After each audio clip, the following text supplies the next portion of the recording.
Are you ready for a bedtime story, gents and gentlets? A story that travels into the beginning of time?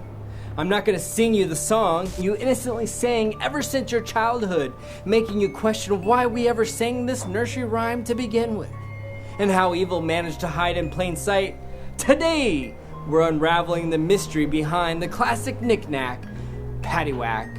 Think you know the song? Well, think again. I'm about to uncover some dark secrets that will forever change your perspective of this silly little song and send shivers down your spine.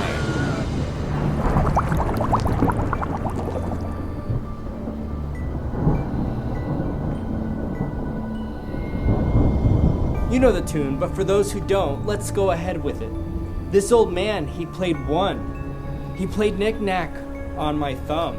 With the Knick Knack Paddy Whack, give the dog a bone. Finish it with me. This old man came rolling home.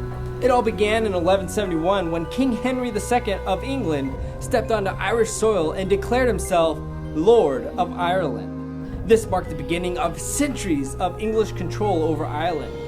The English built fortifications, seized the lands, and imposed their own laws, setting the stage for ongoing conflict and resistance from the Irish. Now, while Ireland always wanted its own independence, the Irish people would fight for hundreds of years to break free of England's hold.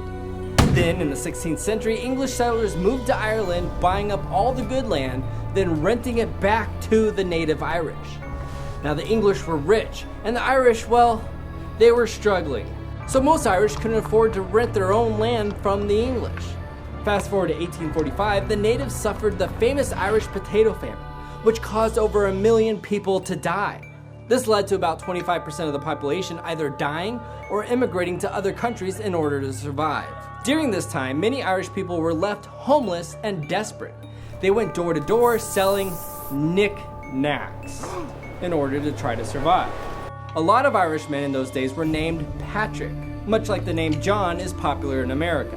The wealthy English who lived on their land at the time would shorten the name Patrick to refer to the Irish derogatorily as Paddy.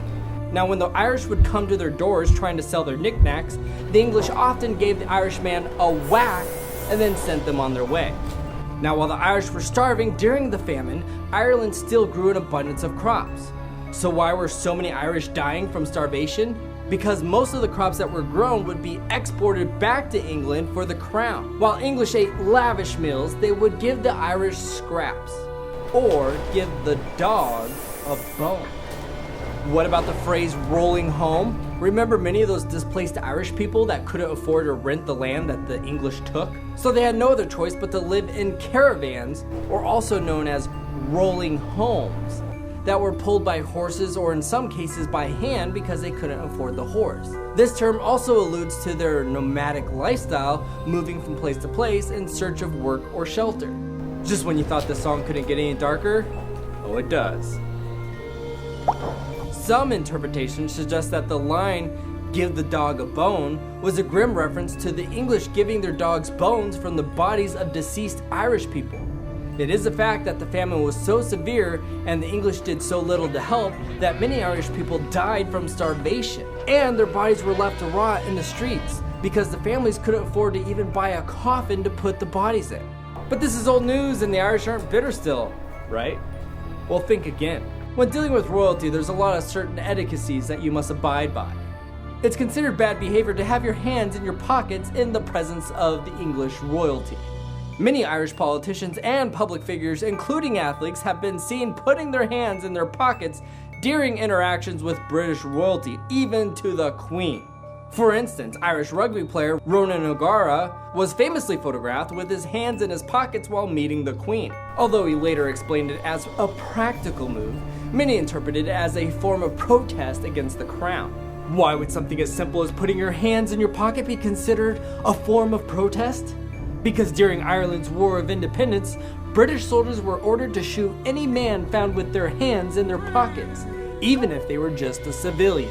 This subtle gesture symbolizes the enduring tension and historical grievances that still linger to this day.